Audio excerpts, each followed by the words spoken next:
Watching clips of Congress grilling scientists has me angry, just like legitimately pissed off at what I'm watching in this hearing. Like, I'll show you an example of it, and then I'll just why don't I just let this questioner finish and everything, her line Now of inquiry. recognize Ms. Malliotakis from New York for 5 minutes of questions.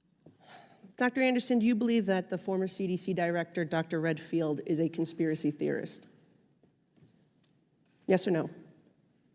Yes or no?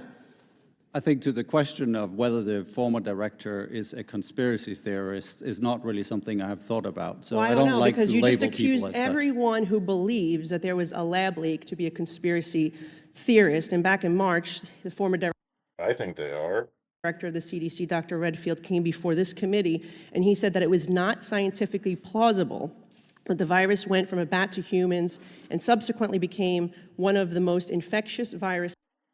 Well, see, that objection from the CDC director is what you call a non sequitur that is completely irrelevant and immaterial, because the leading hypothesis that the overwhelming preponderance of the evidence now supports and leans towards among virologists at this point is, synoptic spillover, but the way that they hypothesize it does not stipulate that it basically spilled directly over from bats to humans. It had to spill over into a intermediary species and mutate inside that species before it was able to mutate inside of us. And so this was a three-step process. The first being that the bats were the reservoir, then they infected another animal. That animal was sold at the Wuhan markets and everything, and that animal infected humans in the Wuhan markets. One of the things that kills me about the lab leak hypothesis, and with frustration and has me so angry, is that it should almost go without saying that the Chinese would be just as motivated to cover shit up if it was a zoonoptic spillover as they would if it were a lab leak hypothesis, because the Wuhan market, for seafood and also other types of meat was a fucking $80 billion business in the midst of, even by 2019, the property bubble in China was already bursting. Evergrande, was already in trouble. The debt problem was already an ongoing problem inside the Chinese economy. They can scarcely afford to lose an $80 billion business in their economy, and so they would be just as motivated to lack transparency and cover it up as they would if it were a lab leak. In history. When asked why he was excluded from the February conference call that both of you, as well as 10 other scientists, had with Dr. Fauci, Dr. Redfield told us that Dr. Fauci wanted a single narrative surrounding the origins of COVID. He may have told you that, but that does not mean that it was necessarily true. He may be lying! But both you and Anderson Gary also expressed concerns about the genetic makeup Or he might just be wrong about why he was excluded. of the virus just days before the initial draft of this paper came out. So were you both conspiracy theorists at that time? I just wanted to say that just because a scientist happens to change their minds does not mean that they have done anything wrong. On January 29, 2020, Dr. Fauci emailed you after you had expressed concerns to him on a phone call that you believed COVID would have been engineered. He told you that if this was true, you had to contact the FBI. You did not do that, correct? I believe the email says that he will contact the FBI. Okay. Do you know, either of you had contact with the FBI? Yes or no, to your knowledge? At the time, no. Okay. But then you reaffirmed those engineering concerns in an email to Dr. Fauci, which you say the unusual features of the virus make up a really small part of the genome, and that after discussions earlier today, Eddie, Bob, Mike, and myself all find the genome is consistent with expectations from evolutionary theory. Again, were you a conspiracy theorist at that time? And did you share these same concerns on the February 1st conference call? Because Dr. Gary went so far as to say, quote, "I really can't think of a plausible natural scenario when you get from the bat virus or one very similar to it, COVID-19, where you insert exactly 4 amino acids, 12." This wasn't a transfer directly from the bats to humans. It transferred from bats to raccoon dogs to humans. Nucleotides, and all have to be added at the exact same time to gain this function. I There's no reason to believe that couldn't happen naturally. just can't figure out how this gets accomplished in nature. They thought at the time this is what they thought. New data came in that contradicted them and proved that this could happen naturally. Quote.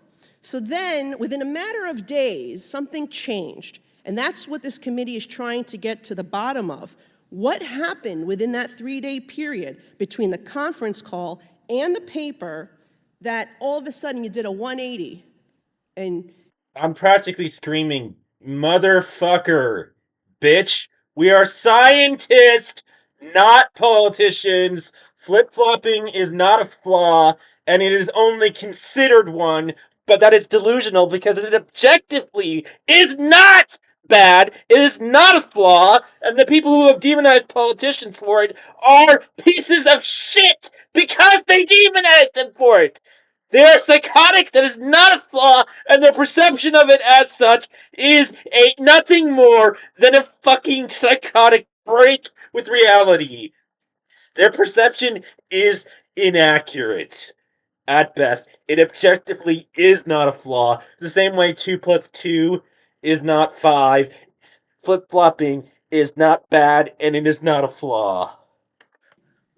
it couldn't possibly come from a lab, or maybe, but you're all saying that, this was by sure from nature. What happened in those 3 days?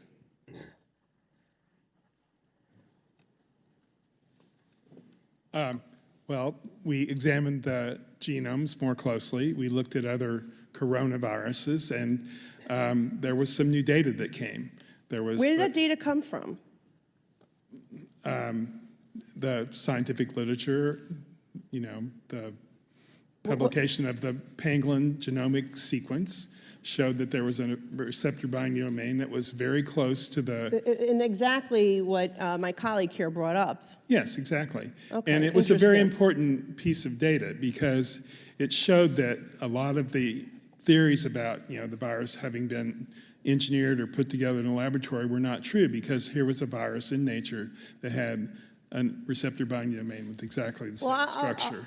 I just find it all interesting based on what my other colleague here, the chairman of the committee, said and with reply to the issue of the penguins. But something else that happened between those 2 days is one of your colleagues, who's not here today but was invited, Dr. Rambut, he said, I don't know if I should say this in committee room or not, but given the blank show that this would happen, if anyone seriously accused the Chinese of even accidental release, my feeling is we should say that given there is no evidence of a specifically engineered virus, we cannot possibly distinguish between natural evolution and escape, so we are content with ascribing it to natural processes. His concern was, would he piss off China?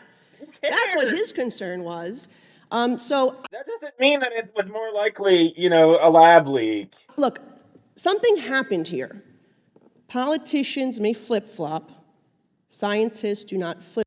Yes, in fact, they do. And the fact of the matter is that it is only considered a flaw within politics. A scientist is supposed to change their mind when they get something wrong, or when they were wrong about something, or when new data doesn't support their prior conclusions. So you're speaking as though you know literally nothing about science and that you know everything about it when in fact you know nothing. You clearly do not. Scientists are supposed to change their minds when they realize that their prior hypothesis is no longer supported by the new data. That is how science is supposed to work. It's a beautiful thing. Flip-flop in a matter of 72 hours. And whether it was the fear of accusation Yeah, they do. If new data comes in at some point within like this within that 72-hour window, if it comes in at hour 70 and they're saying something different at hour 72, that is how science is supposed to operate.